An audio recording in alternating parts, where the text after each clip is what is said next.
Sikizeni wangwana wa Busia, ile pesa tumeweka hii Busia ya mambo ya masoko, ya affordable housing, ya kujenga hostels ya vijana wetu ni bilioni 17 to be exact. Nyinyi mnanielewa? Tunajenga soko 15 mpya hapa Busia.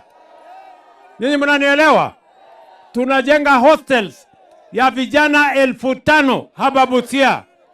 Tunajenga manyumba 6,700 hapa Mumias.